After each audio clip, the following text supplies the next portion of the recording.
Good morning everyone, आप सभी लोगों का स्वागत है। आज 26 अप्रैल है तो हिंदी न्यूज़पेपर एनालिसिस में आज हम लोग देखेंगे प्रीलिम्स, मेंस, इंटरव्यू और इन कौन कौन से न्यूज़ को कवर किया गया है। साथ ही साथ हम देखेंगे आज का संपादकीय क्या है और यह न्यूज़ और संपादकीय जनसत्ता और दैनिक जागरण राष्ट्रीय संस्करण से लिया गया है, जिससे आप यूपीएससी, बीपीएससी, यूपीपीसीएस जैसे हिंदी स्टेट पीसीएस दे रहे हो तो आप उससे संबंधित कंटेंट को प्राप्त कर सके। यह वीडियो बिल्कुल फ्री है यूट्यूब पर, जबकि इसके पीडीएफ आप लोगों को पीडीएफ प्लस वीकली टेस्ट जो होता है, पेपर का वीकली टेस्ट होता है, उसके लिए आप 599 रुपये हमें पेड करके 1 ईयर वैधता के साथ जुड़ सकते हैं। और लगातार सभी लोग इस प्रयासरत हैं, तो आप भी इससे जुड़कर अपना लाभ ले सकते हैं। आज का न्यूज़ एनालिसिस हम लोग देखेंगे क्या डिस्कशन पॉइंट है।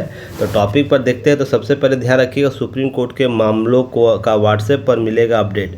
तो जब हम लोग तकनीकी तौर पर नवीन R&D करते, रिसर्च एंड डेवलपमेंट करते, तो उसमें एक नया उपलब्धि आपको न्याय को त्वरित रूप से प्राप्त करने के लिए सुप्रीम कोर्ट ने कुछ नए कॉन्सेप्ट को डेवलप कर रहा है। तो उसी में एक व्हाट्सएप तक मैसेज पहुंचाने का प्रयास किया गया। इस न्यूज़ को हम लोग देखेंगे, इसके क्या मायने निकल कर आ सकते हैं। भारत में अब की बार जो आम चुनाव होगा दुनिया का सबसे खर्चीला होगा। तो इसके आंकड़े आए हैं, अनुमानित आंकड़े हैं, और भी आंकड़े बदल सकते हैं, पर इसके न्यूज़ को हम लोग देखने का प्रयास करेंगे।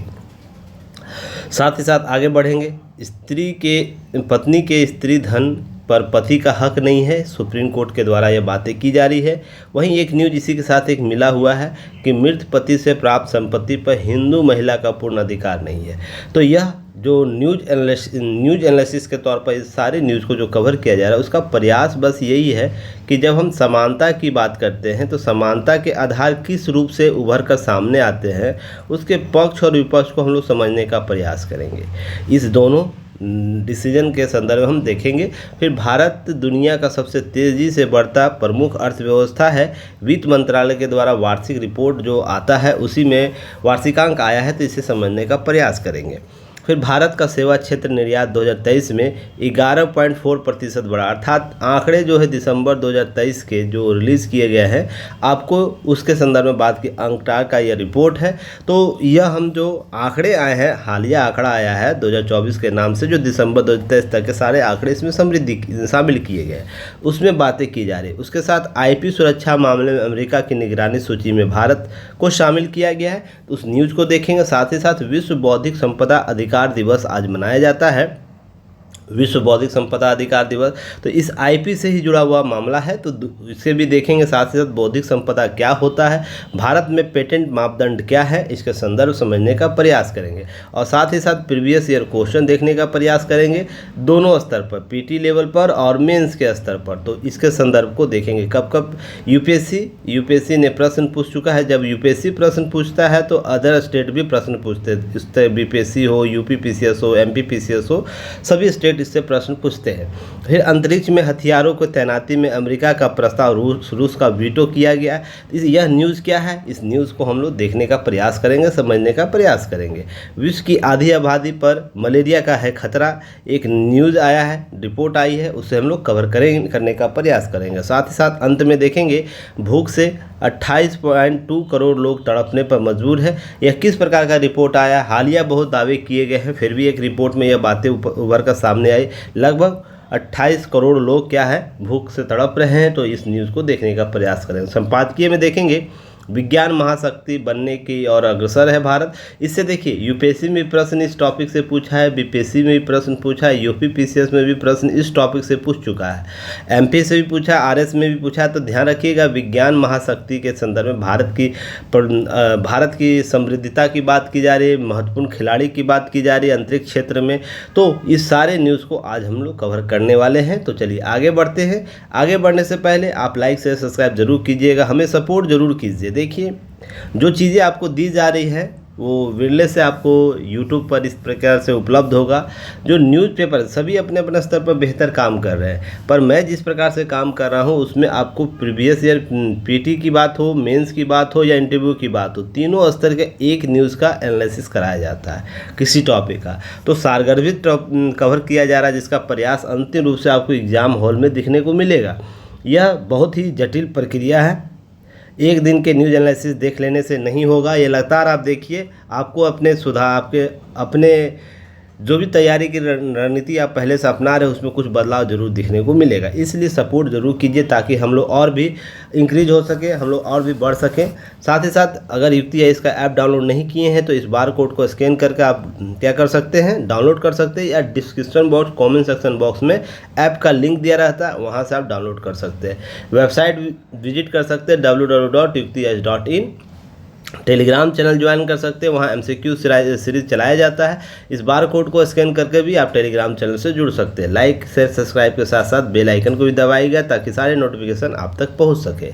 चलिए न्यूज़ पर आते हैं। सबसे पहले फटाफट न्यूज़ को देखते हैं। देखिए, सुप्रीम कोर्ट मामलों का जो व्हाट्सएप पर मिलेगा अपडेट। देखिए, ये 75वें वर्ष में सुप्रीम कोर्ट ने व्हाट्सएप मैसेजिंग सेवा IT सर्विस के साथ एकीकृत करके यह करेगा। देखिए, प्रधान न्यायाधीश जो है चंद्रचूड़ जी, यह घोषणा गुरुवार को अर्थात कल की बात है सुबह तब की, जब 9 न्यायाधीशों की पीठ अनुच्छेद 39B की व्याख्या पर विचार के लिए बैठी थी, जहां पर हम डिजिटलकरण की बात करते हैं, प्रौद्योगिकी की बात करते हैं, सेवा की आपूर्ति की बात करते हैं। मैं आप लोगों को पहले भी बोला हूं, सेवा की आपूर्ति की जब बात होगी तो यहां पर 2 कॉन्सेप्ट आते हैं,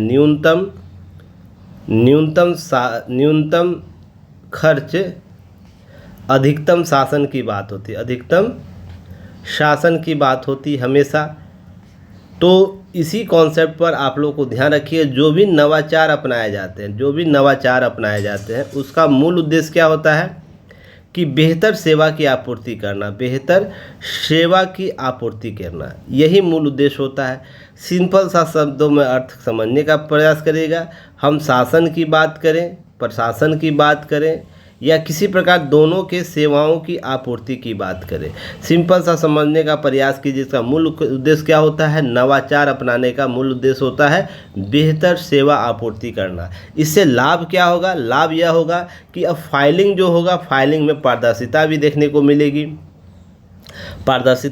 मिलेगी, जो व्यक्ति जुड़ा हुआ है इससे व्यक्ति उसे अपडेट मिलेगा, टाइम टू टाइम अपडेट मिलेगा, उसे किसी प्रकार से भटकाव न हो। तीसरा सबसे महत्वपूर्ण कारण क्या होगा कि हम क्या करेंगे, पर्यावरण को बचा सकेंगे।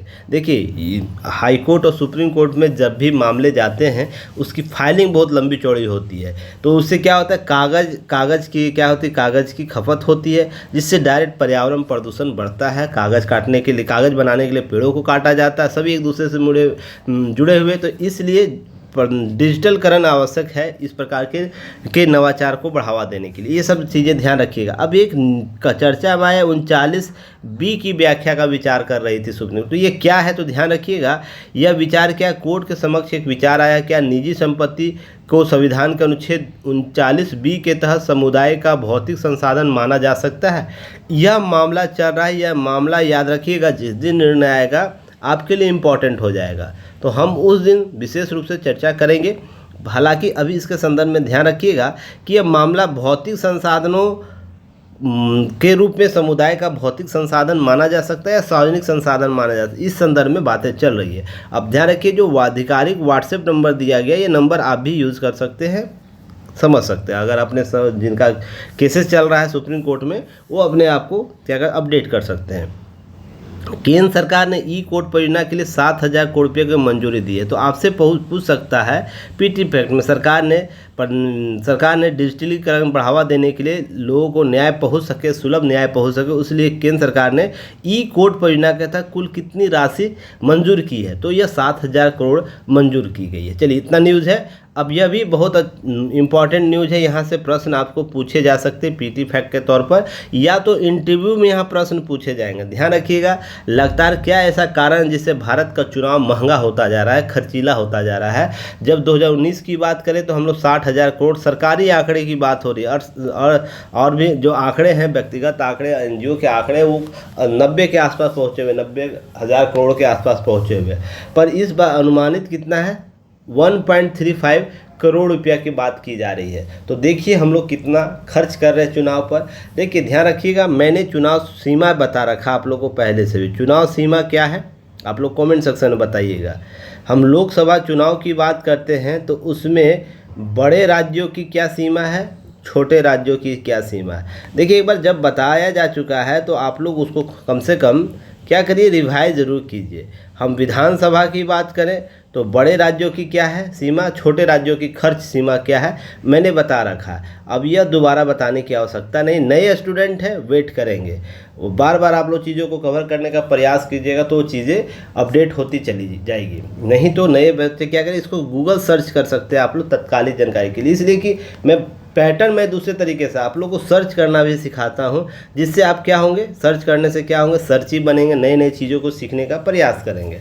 अब चलिए यहाँ बात करते हैं कि इस साल लोकसभा चुनाव के खर्च के मामले में पिछले जितने भी रिकॉर्ड हैं वो टूटने के कगार पर है। अनुमानित लोकसभा चुनाव के चुनाव विशेषज्ञों का इस बार अनुमान है कि लोकसभा चुनाव अनुमानित खर्च 1.3 लाख करोड़ रुपया होने तक संभावना है। अब ध्यान रखिएगा, बीते करीब 35 साल में नज़र रखने वाली गैर लाभकारी संगठन सेंटर फॉर मीडिया स्टडीज, याद रखिएगा इसको CMS, ठीक है ना, CMS को याद रखिएगा, के अध्यक्ष जो हैं भास्कर, उनका दावा है कि 1.3 लाख खर्च होने की उम्मीद है। अब यह देखिए, अब इतना खर्च क्यों होता है, सबसे चीज़ों को समझने का प्रयास कीजिए। खर्च सीमा क्यों बढ़ रही है? देखिए, खर्च सीमा 2-3 कारणों से बढ़ती है कि लोक लुभावन सभाओं को करने से, फिर उसके बाद बाहुबली प्रवृत्ति को दिखाने के लिए, ठीक, बाहुबली प्रवृत्ति को दिखाने के लिए, वोट बैंक को मॉडरेट करने के लिए भी, अर्थात बदलने के लिए।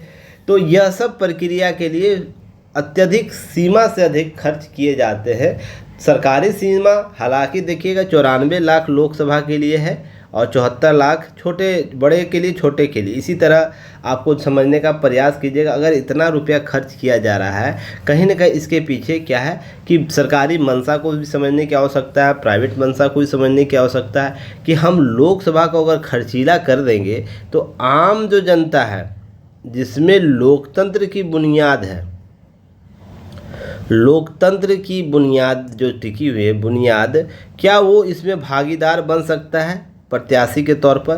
तो बिल्कुल भी नहीं बन सकता। इसलिए अंकुश, इस पर बार बार बोला जाता है कि इस पर अंकुश लगाने की आवश्यकता है। तो यहाँ पर ध्यान रखने की आपको तथ्य की ज़रूरत होगी कि क्या एक तरफी नज़र भी इस पर रखा जाए, केवल हम अंकुश लगा दें तो क्या सारे मामले का समाधान हो सकता है? तो यहाँ पक्ष विपक्ष में आपकी बात पूछी जा सकती है। ध्यान रखिएगा, पक्ष विपक्ष में प्रश्न के तौर पर आपसे पूछा जा सकता है। जब आम चुनाव खर्चीला हो रहा है तो क्या यह तय कर दिया जाए कि इसकी सीमा खर्च को अंकुश लगा दिया जाए और इसकी सरकारी खर्च जो भी है, जो भी चुनाव का खर्च हो सरकारी खर्च के मत पर हो। तो याद हो, मैंने कुछ दिन पहले ही इस पर चर्चा कर रखा है कि चुनाव की जो खर्च सीमा बढ़ाई जाए या उसको सरकारी खर्च के माध्यम से पूरा किया, ताकि कैंडिडेट जो आम लोग भी प्रत्याशी के तौर पर भी खड़ा हो सके। तो इस न्यूज़ को जाके प्रीवियस न्यूज़ से आप टैली कर लीजिएगा, कुछ हफ्ते पहले का ही न्यूज़ है। आप लोग प्लेलिस्ट यूट्यूब पर प्लेलिस्ट देखिएगा, वहाँ पर सारे 2024 का प्लेलिस्ट देखिएगा, सारे न्यूज़ को रिवाइज करते चलिए। कोई ऐसा न्यूज़ नहीं है जो यूपीएससी बीपीएससी के टॉपिक को कवर नहीं करता, सभी न्यूज़ कवर करते हैं। बस प्रयास आपको करनी होगी, मेहनत आपको करनी होगी। चलिए अगले टॉपिक पर आते हैं। देखिए, दोनों के मामले को समझने की आवश्यकता है कि यहाँ पर बात की जा रही है, जब हम समानता की बात करते हैं तो मामला किस प्रकार से बनता है कि जब हम किसी स्त्री की बात करते हैं या पुरुष की बात करते हैं तो उसके लिए मापदंड समानता के क्या है? शैक्षणिक समानता है, आर्थिक समानता है, सामाजिक समानता है, राजनीतिक समानता, यही है ना, अलग अलग रूप से प्राप्त होते हैं। तो समानता के अर्थ पर हम जब पत्नी के स्त्री धन पर पति का हक नहीं है, सुप्रीम कोर्ट ऐसे मामले में बोलता है, तो महिला की संपत्ति कहने का अर्थ कोई नियंत्रण नहीं होता। 10 साल से अधिक पुराने इस मुकदमे में हक की लड़ाई में सुप्रीम कोर्ट को पहुंची महिला को इस प्रकार से मिलते हैं। अब इसी दूसरे मामले में मृत पति से प्राप्त संपत्ति पर हिंदू महिला का पूर्ण अधिकार नहीं है, तो क्या सभी महिलाओं का, अन्य धर्मों के महिलाओं का अधिकार होगा? तो यहाँ पर समझने का प्रयास कीजिए बीच बंटवारे के मुकदमे में कि हिंदू महिला को मृत पति के प्राप्त संपत्ति जो इस्तेमाल करने का पूरा अधिकार है, लेकिन उस पर उसका पूर्ण अधिकार नहीं हो सकता है। न्यायमूर्ति प्रतिमा एम सिंह के द्वारा यह बातें की गई है। अब है कि प्रयोग कर सकती है पर पूर्ण अधिकार का दावा नहीं कर सकती। तो इस संदर्भ को समझने का प्रयास कीजिएगा। समानता को लेकर किस प्रकार की भावना आपको समझने की आवश्यकता है। भावनाओं को समझने की आवश्यकता है कि जो विधि द्वारा स्थापित जो प्रक्रिया है और जो विधि की सम्यक प्रक्रिया है। विधि द्वारा स्थापित प्रक्रिया ब्रिटिश मॉडल है।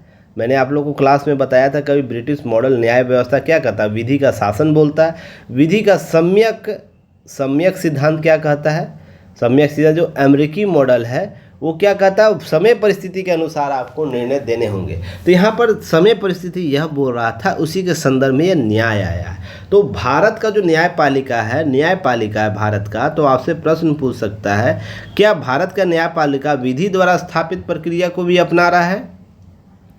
जो कानून बना दिए गए हैं, जो संविधान में या किसी एक्ट में कानून बना दिए गए उसके द्वारा अधिक नियम दे रहे हैं, या विधि द्वारा सम्यक प्रक्रिया जो समसामयिक रूप से परिवर्तित हो रही उसके माध्यम से दे रहा है। तो भारतीय न्यायपालिका दोनों संदर्भ में आपको निर्णय देता है। इस संदर्भ से समझने की आवश्यकता है। चलिए नेक्स्ट न्यूज हम आगे कवर करेंगे। देखिए, वित्त मंत्रालय द्वारा आर्थिक समीक्षा रिपोर्ट में क्या बोला गया। भारत दुनिया का सबसे तेज बढ़ती हुई प्रमुख अर्थव्यवस्था है। 2023-24 के आंकड़े हैं। भारत वास्तविक जीडीपी वृद्धि दर अनुमान कितना 7.8% है। बार बार हम तेज अर्थव्यवस्था की चर्चा करते हैं तो 7.1 आएगा। हाल ही में आप लोगों को IMF के द्वारा आंकड़े दिए गए, वर्ल्ड बैंक के द्वारा आंकड़े दिए, अंकार्ड के द्वारा आंकड़े दिए गए, इसी प्रकार अन्य रेटिंग एजेंसियों के द्वारा भी आंकड़े दिए गए। तो 7.8% का वार्षिक वृद्धि दर अनुमान है। तो जब हम आर्थिक वृद्धि करते हैं या समवृद्धि करते हैं, ध्यान रखिएगा, वृद्धि और समवृद्धि के मूल अंतर, बारीक अंतर होता है। तो अगर हम वृद्धि या समवृद्धि कर रहे हैं तो ध्यान रखिएगा इससे लाभ क्या होगा, देश को लाभ क्या होगा। तो यहाँ पर निवेश सबसे अधिक बढ़ेगा निवेश, क्योंकि ग्रोइंग नेशन की प्रकृति जिस देश की होती है वहाँ पर बाहरी निवेश आपको ज़्यादा होता है। कंपनियों का आवागमन बढ़ेगा, जिससे वित्त का क्या होगा, वित्त में समृद्धि होगी तो दो लाभ आपको प्राप्त होंगे। एक रोजगार के तौर पर और दूसरा क्या होगा, आपको निवेश के तौर पर नई कंपनियां फिर निवेश करेगी। तो रोज़गार जब बढ़ेगा तो इन दोनों का लाभ क्या होगा, तो यहाँ पर क्या होगा, मांग बढ़ेगा, वस्तुओं का मांग बढ़ेगा तो सेवा की आपूर्ति भी बढ़ेगी। और इसके अतिरिक्त एक लाभ और इधर मिलेगा, क्या होगा कि बाजार में सर्विस सेक्टर अर्थात सेवा सेक्टर भी वृद्धि करेगी, सेवा क्षेत्र भी इसके साथ वृद्धि करती, क्योंकि लोगों पास जब अधिक पैसे आते हैं तो क्या होता है, वो सबसे पहले किस प्रकार के वस्तुओं खाद्य वस्तुओं की करेगा खरीदी। उसके बाद क्या करता है, लग्जरियस वस्तुओं को खरीदता है, अर्थात सेवा क्षेत्र पर जाता है, उसकी और उसकी झुकाव बढ़ता है, तो सेवा क्षेत्र बाजार में वृद्धि होगा। तो इस प्रकार से आपको वृद्धि के तंत्र विकसित होते हुए चलेंगे। तो फिर मैंने आप लोग एक सर्किल दे रखा है, इन 3 सर्किल को याद रखिएगा। निवेश होगा तो निवेश क्या होगा, तो रोज़गार क्रिएट होगा। निवेश होगा क्या होगा, रोज़गार क्रिएट होगा, डिमांड क्रिएट होगा। उसके बाद सेवा की आपूर्ति होगी, यह सर्किल लगातार बढ़ेगा, फिर निवेश होगा। इसी तरीके से यह बाजार क्या होता है, रोटेट होते चलता है और आपको बाजार लगातार कार्य करते हुए दिखता है, वहाँ पर पैसे आते और जाते हुए दिखते हैं, है ना। तो इसी प्रकार से ध्यान रखिएगा। चलिए आगे हम बात करेंगे इसी न्यूज़ में। देखिए, भारत का सेवा निर्यात 2023 में 11.4% बढ़ा है। ये किसके द्वारा, अंकटाक रिपोर्ट के द्वारा। तो मुझे कमेंट सेक्शन में बताइएगा अंकटाक क्या है, अंकटाक संस्था क्या है, कब इसकी स्थापना हुई, वर्तमान में इसके निदेशक कौन है। चलिए, वैश्विक अनिश्चितताओं के बाद भारत की सेवा निर्यात 2023 में 11.4% बढ़कर लगभग कितना हो गया, 345 अरब डॉलर हो गया, जबकि चीन निर्यात 10.1% से घटकर 381 अरब डॉलर हो गया। तो भारत चीन से आगे है निर्यात, सेवा निर्यात में। तो अंकार्ड का जो रिपोर्ट है उसमें भारत के सेवा निर्यात वृद्धि का योगदान देने वाला सेवा क्षेत्र में यात्रा, परिवहन, चिकित्सा, अतिथि शामिल है। महत्वपूर्ण रूप से ये तत्व शामिल जो सेवा सेक्टर में आता है। अंकार्ड के जो त्रैमासिक बुलेटिन है में कहा गया है कि मौजूदा डॉलर मूल्य के संदर्भ में 1.9% की वार्षिक वृद्धि के साथ वैश्विक सेवा निर्यात 2023 में लगभग कितना है, लगभग आपको 8,000 अरब डॉलर के आसपास। अगर हम विश्व की वैश्विक सेवा निर्यात की हम बात करें, सेवा का निर्यात जिस प्रकार से वो सभी देश मिलकर कर रहे हैं, 79,000 अरब आपको डॉलर इस पर पार कर दिया गया। यही ध्यान रखिएगा, जब हम 8,000 डॉलर की बात करते हैं तो रिपोर्ट में विकासशील अर्थव्यवस्था की प्रमुख निर्यातों में भारत, चीन, सिंगापुर, तुर्की, थाईलैंड, मेक्सिको और सऊदी अरब शामिल है। इसका लिस्ट जरूर याद रखिएगा आप लोग कौन कौन शामिल है। भारत सेवा आयात पिछले साल 0.4% की मामूली गिरावट के साथ 248 अरब डॉलर रह गया। इस प्रकार से आंकड़े आए हैं। इन आंकड़ों के संदर्भ में कुछ चीज़ें ध्यान रखिएगा। हम जब सेवा आपूर्ति करते हैं, यह 2024 का रिपोर्ट है, ध्यान रखिएगा। India's industry wise share total service sector export जब हम करते हैं, ये आंकड़े आपको जनवरी 2024 में दिया गया था। उसके अनुसार ध्यान रखिएगा, सॉफ्टवेयर सर्विस हम लोग कितना करते हैं, 49%। बिजनेस सर्विस हमारा कितना है, 23%। ट्रांसपोर्ट हम लोग कितना करते हैं, ट्रांसपोर्टेशन, इसके ध्यान रखिएगा 11%। ट्रेवल कितना करते हैं, 4%। फाइनेंशियल सर्विस हम लोग कितना दे रहे हैं, 2%। फिर उसके बाद इंश्योरेंस कितना करें, 1%। कम्युनिकेशन कितना करें, 1%। और अदर्स में हम टोटल कितना करें, अन्य सेवाओं को शामिल कर लेते हैं तो 8%। तो आपसे प्रश्न पूछेगा तो सबसे ज़्यादा क्या होगा, सॉफ्टवेयर सर्विस हमारे यहाँ सबसे ज़्यादा क्या होता है, सेवा निर्यात होता है। पर इस रिपोर्ट में ध्यान रखिए क्या कह रहा है, यात्रा इस दौरान बढ़ा है, परिवहन बढ़ा है, चिकित्सा बढ़ा है, अतिथि बढ़ा है। तो इसको ध्यान रखना आप लोगों को इस तरीके से। चलिए आगे हम बात करेंगे। देखिए क्या हुआ, आईपी सुरक्षा के मामले में अमेरिका की निगरानी सूची में शामिल किया गया। एक्चुअली क्या हुआ कि कल क्या हुआ, डेट हटा दीजिएगा, कल के भारत बौद्धिक संपदा, जब हम आईपी की बात करते जब हम आईपी सुरक्षा की बात करते हैं तो दुनिया का सबसे चुनौतीपूर्ण जो प्रमुख अर्थव्यवस्थाओं में बना हुआ है भारत।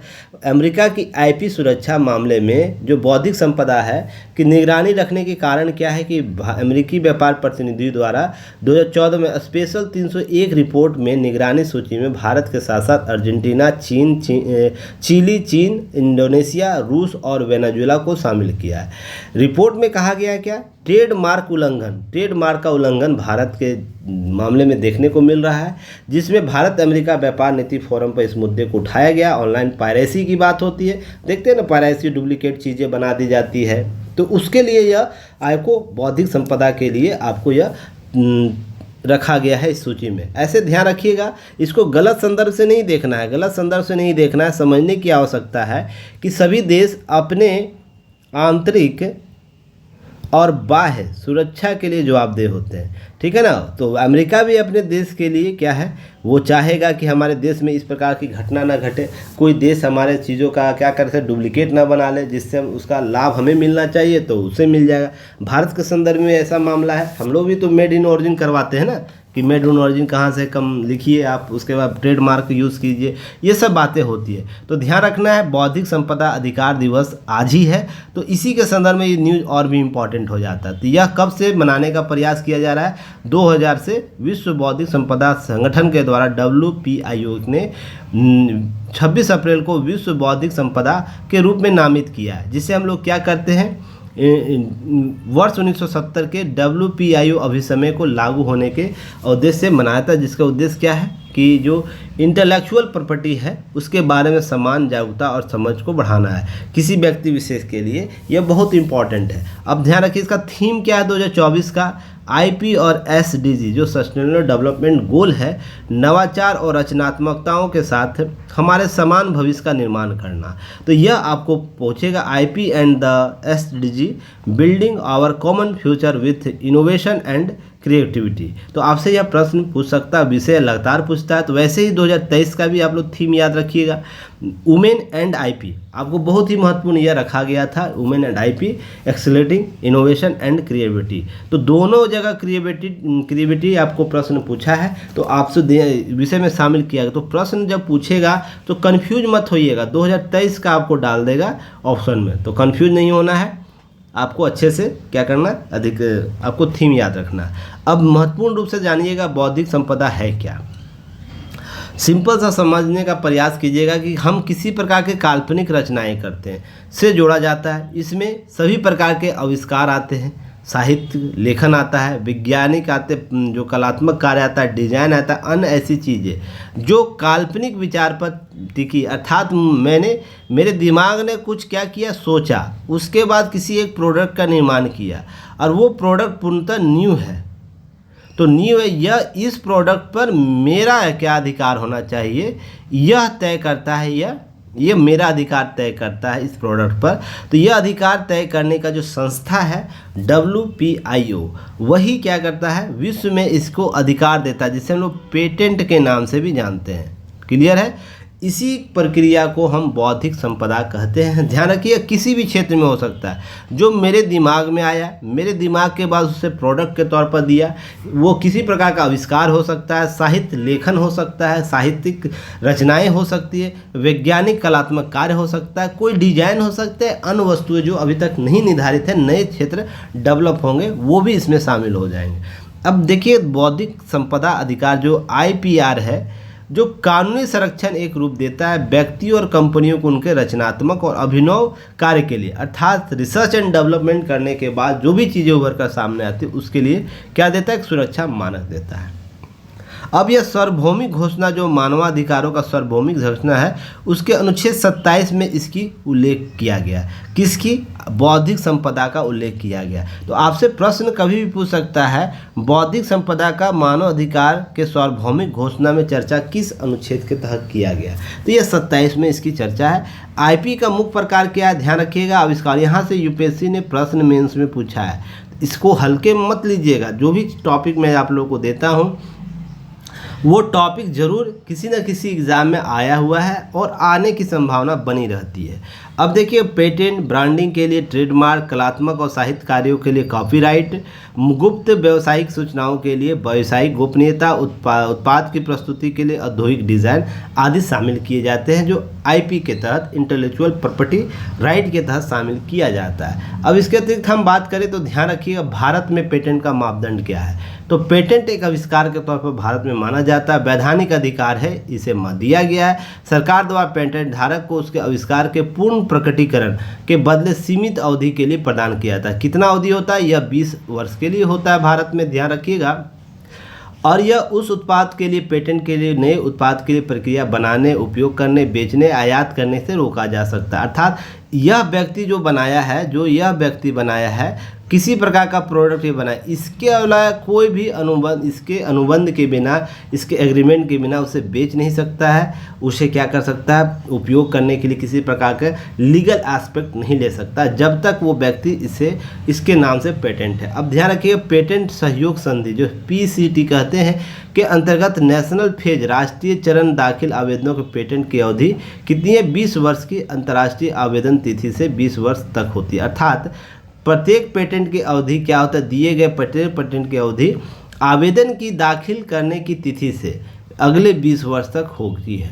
तो 20 वर्ष तक यह कायम रहती है, जिस पर यह बौद्धिक अधिकार संपदा कानून लागू होता है। नोट याद रखना आप लोग को इसके अतिरिक्त कि भारत ने वर्ष 1999 में अपने IPR अर्थात जो पेटेंट नीति है उसके तहत, ध्यान रखें, कानून में महत्वपूर्ण बदलाव किए थे। हाल ही में राष्ट्रीय IPR नीति, राष्ट्रीय बौद्धिक संपदा जागरूकता मिशन, कलाम बौद्धिक संपदा साक्षरता जागरूकता अभियान जो KAPIL कपिला जिसे कहा जाए, जैसे कार्यक्रमों को आयोजन किया, प्रक्रियात्मक सरलीकरण किया, परिणाम IP तंत्र को मजबूत करने का प्रयास कर रहा है। तो आपसे प्रश्न पूछ सकता है, बौद्धिक संपदा क्या है, भारत की मानदंड पद्धति क्या है, हालिया घटनाक्रम क्या है, तो इस प्रकार से प्रश्न टैग करके पूछ सकता है। तो आप लोग को क्या करना है, आप लोग को नेक्स्ट टॉपिक पर आना है। जो मैंने अभी पेटेंट के बारे में बता किया, कॉपीराइट की बात की, ट्रेडमार्क की बात की, औद्योगिक डिजाइन की बात की, भौगोलिक संकेतक की बात की, व्यापार के रहस्य था, व्यापार के किसी गोपनीयता की बात हुई। यह जाइएगा आप लोग WIPO world intellectual property right organisation में, वहाँ के ऑफिशियल वेबसाइट पे ये लिखा हुआ है, जिसे आप लोग उसे एक बार रीड जरूर कीजिएगा, ताकि आपके अधिकार भी आपको पता होना चाहिए। पेटेंट क्या होता है, पेटेंट के अंतंत्र क्या होते हैं, अच्छे से एक बार विजिट करके जाके देखिएगा। www.WIPO टाइप कीजिएगा और एक बार ज़रूर विजिट कीजिए। देखिए, इससे टॉपिक से प्रश्न आ चुका है मेंस में। वैश्विक संसार में बौद्धिक संपदा अधिकारों का महत्व हो जाता है और मुकदमेबाजी का एक स्रोत हो जाता है। अर्थात जो भी अधिकार है उसके कॉपीराइट या इस प्रकार से जब करते हैं, किसी प्रकार का पायरेसी करते हैं, तो मुकदमेबाजी का एक स्रोत बन जाता है। कॉपीराइट, पेटेंट और व्यापारिक गुप्तियों के बीच मोटे तौर पर विभेद कीजिए। देखिए, यही प्रश्न पूछा, इसके बीच विभेद करने बोल रहा है, फिर कॉपीराइट के विभेद करने के बोल रहा है, और उसके बाद पेटेंट का। देखिए कितना सिंपल प्रश्न आपसे यूपीएससी पूछा है 2014 में। बस क्या है कि आपको जब तक नहीं पता उस टॉपिक के बारे में, उसके लिए आप बहुत ही माथापच्ची करते हैं, इधर उधर भटकते हैं। पर जब जैसे ही आसान टॉपिक आपके पढ़े हुए चीज़ें आ जाती है ना, वो बहुत ही आसान प्रक्रिया लग जाती है। अरे ये तो बहुत हल्का हुआ है, मैं तुरंत लिख दूंगा। बस इतनी ही बातें आपको लिखनी थी इस क्वेश्चन में, ये तीनों का चर्चा कर देना था, और इसके कारण जो अधिकार मुकदमेबाजी हो रही उसके कारण को लिख देना था। तो बतना इतना ही उत्तर में आपको 15 नंबर यूपीएससी दे देता। तो अब ध्यान रखिएगा, इन सब चीज़ों को समझने के प्रयास कीजिएगा। चलिए अब पीटी क्वेश्चन देख लेते हैं, क्या पीटी क्वेश्चन इस टॉपिक से आ चुका है। जैसे इस क्वेश्चन में देख रहे हैं, राष्ट्रीय बौद्धिक संपदा अधिकार नीति, national intellectual property right policy जो अपनाया है के संदर्भ में निम्नलिखित में कथनों पर विचार करें। यह यूपीएससी के 2017 में प्रश्न पूछा है। देखिए इसी तरह स्टेट पीसीएस में प्रश्न पूछे गए। स्टेट पीसीएस का वन लाइनर क्वेश्चन होता है, इसलिए वहाँ पर शामिल नहीं किया गया है, पर बौद्धिक अधिकार जो है उससे प्रश्न पूछे जा चुके हैं। एक बार प्रीवियस ये क्वेश्चन जरूर आप लोग देखिएगा। ऑप्शन दे रहा है, यह एक दोहा एजेंडा और TRIPS ट्रिप्स समझौते के प्रति भारत की प्रतिबद्धता को दोहराता है।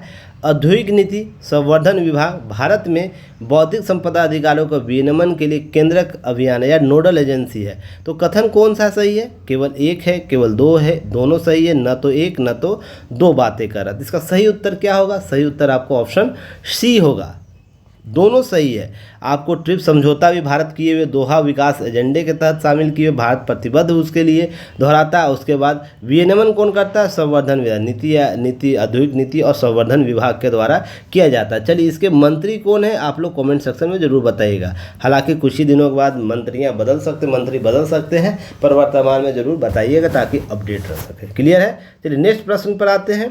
देखिए यह भी प्रश्न है, निम्नलिखित कथनों पर विचार करने कह रहा है। यह यूपीएससी 2019 में प्रश्न। देखिए 2 ही साल में आपको रिपीट पर उस टॉपिक से प्रश्न आया। तो आप लोग जब प्रश्न बनाते हैं, यूपीएससी का हो, बीपीएससी का हो, यूपी पीसीएस का हो या इसी तरह एमपी पीसीएस का हो, तो कंफ्यूजन मत रखिए प्रश्न कहाँ से आएंगे। बार बार रिपीट क्वेश्चन होता है, टॉपिक रिपीट होता है, भले क्वेश्चन का पैटर्न अलग हो जाए, टॉपिक बार बार रिपीट होता है, हर 1-2 साल पर रिपीट होता है। जब यूपीएससी रिपीट करती है तो BPSC, UP PCS, MP PCS की क्या मजाल है? सोच के देखिए, ये तो और रिपीट करेगा।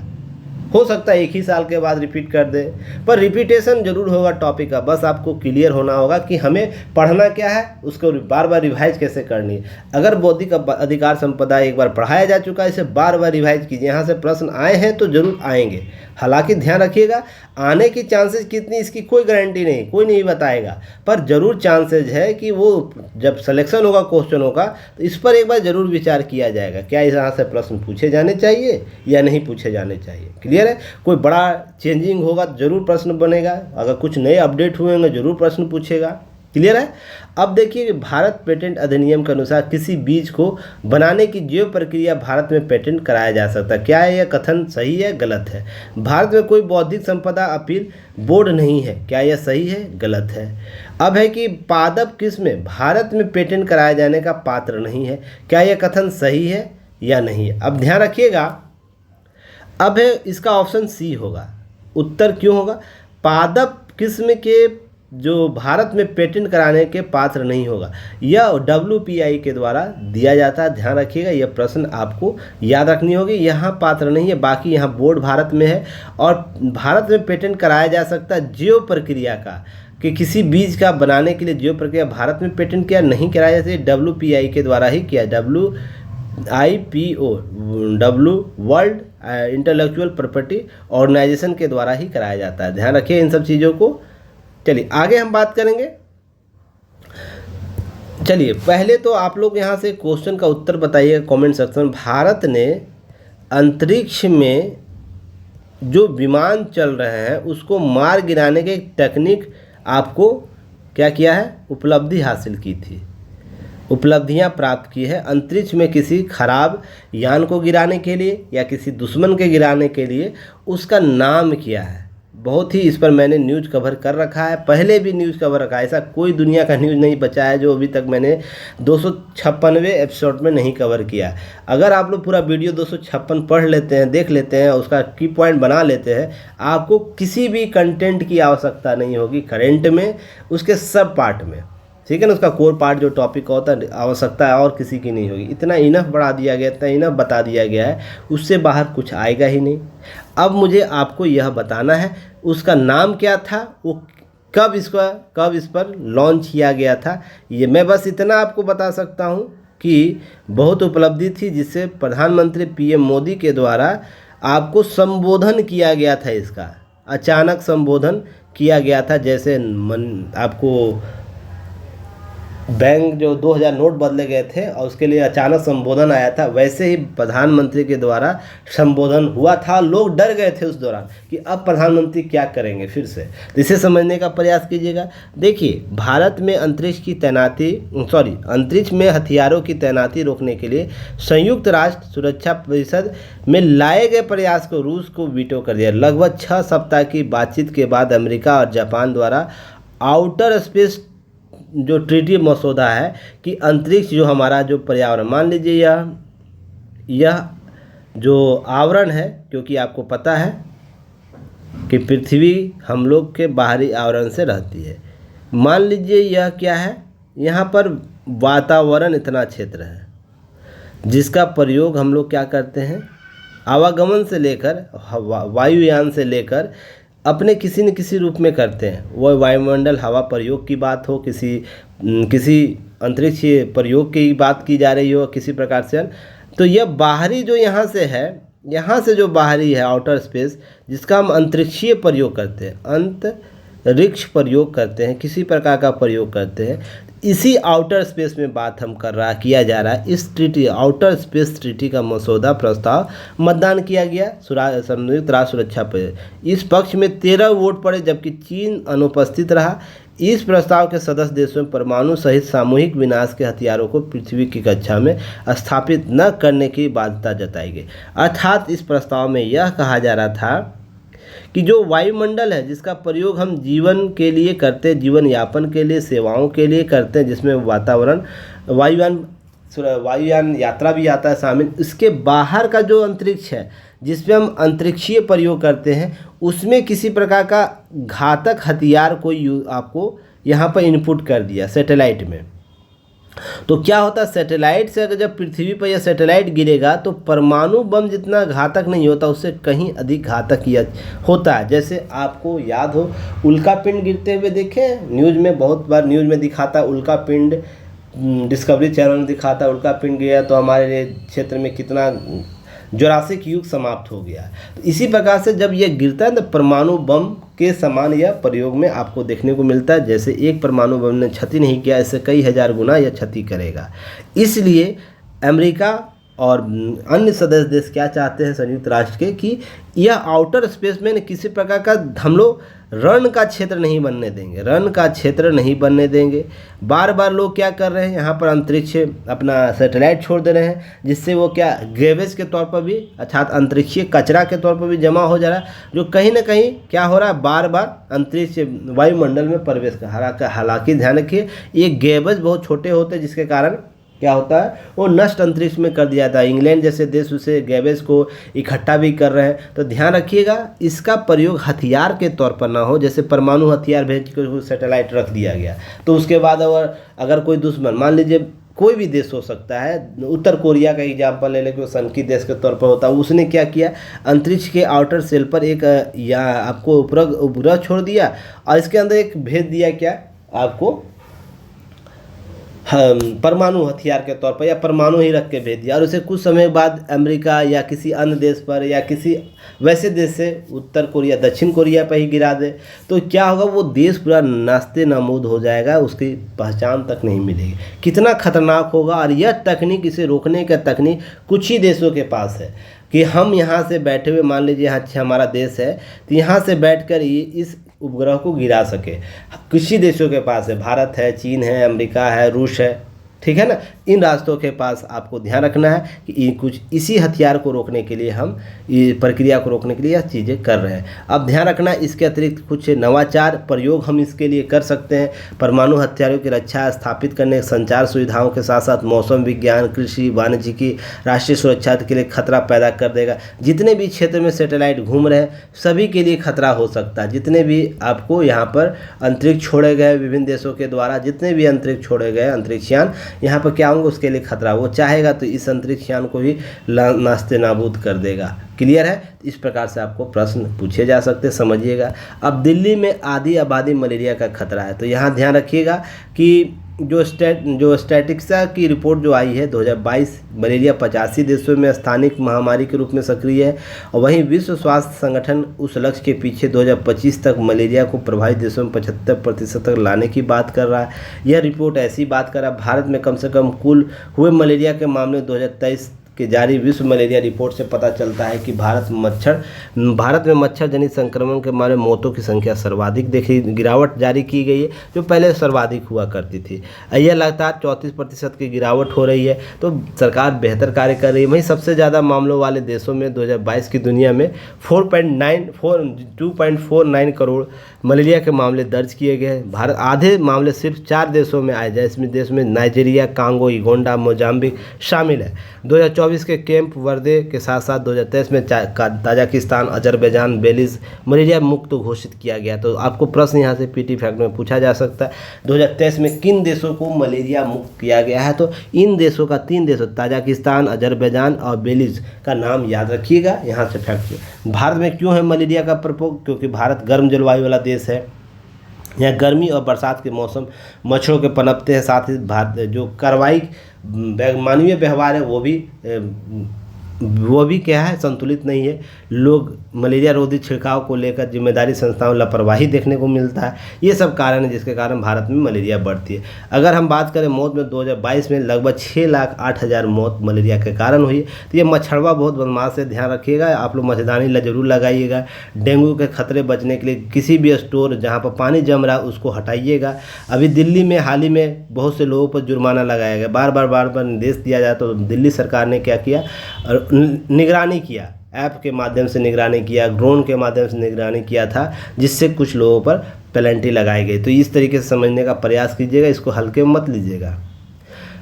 आगे हम लोग बढ़ते हैं, कुछ न्यूज़ और कवर करेंगे, इसके बाद न्यूज़ को समाप्त करेंगे। ताकि देखिए 43 मिनट का वीडियो हो गया, लगातार लंबे वीडियो को गला दर्द करने लगता है, इसलिए प्रयास रहेगा फिर किसी दिन कर लेंगे। न्यूज़ तो बाकी बात हम लोग करते ही रहते हैं।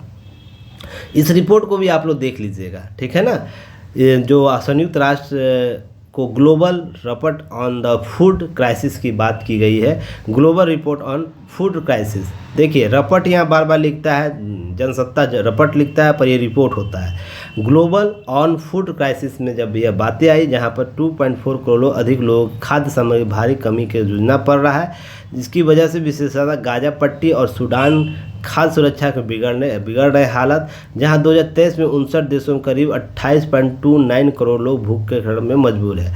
युद्धग्रस्त गाजा सबसे ज़्यादा लोग अकाल गंभीर समस्या बनी हुई। ये सब बातें किसके द्वारा की जा रही है, आपको संयुक्त राष्ट्र की report global report on food crisis पर की जा रही है। तो आप इस रिपोर्ट को अच्छे से एक बार देख लीजिएगा, समझने का प्रयास कीजिएगा, किस प्रकार से ये लाभ हानि के तौर पर देखने का प्रयास। चलिए फिर कल मिलते हैं, क्योंकि गला दर्द कर रहा है, तो आज मुझे सॉरी कहे आप लोगों को न्यूज़ तक नहीं पहुँचे। पर ध्यान रखिएगा, इसको एक बार देख लेना है। इस पर पहले भी शायद मैंने न्यूज़ एनालिसिस कर रखा है कि विज्ञान भारत कैसे बेहतर क्या कर रहा है, अंतरिक्ष क्षेत्र में एक महत्वपूर्ण खिलाड़ी के तौर पर उभरा है। वही सब बातें की गई है, कैसे अमेरिका बढ़ा है, महाशक्ति बना, तो इसके पीछे महत्वपूर्ण योगदान 1969 का चंद्रमा पर 2 अंतरिक्ष यात्रियों का पदार्पण है। यह एहसास उस समय दुनिया को हो गया जब अमेरिका आर्थिक वैज्ञानिक महाशक्ति बनकर उभरा।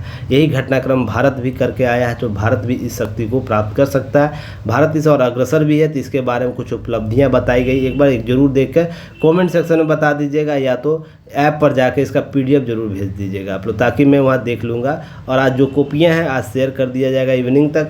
आपको कल रेस्ट है सैटरडे का, और संडे को टेस्ट होगा। टेस्ट में आपको 1 वीक का जो टेस्ट होता है, 1 वीक का टेस्ट होता है, उस पर हम लोग बात करेंगे। तो फिर हम लोग चर्चा परिचर्चा अगले न्यूज़ के साथ करेंगे। तब तक के लिए धन्यवाद। जय हिंद।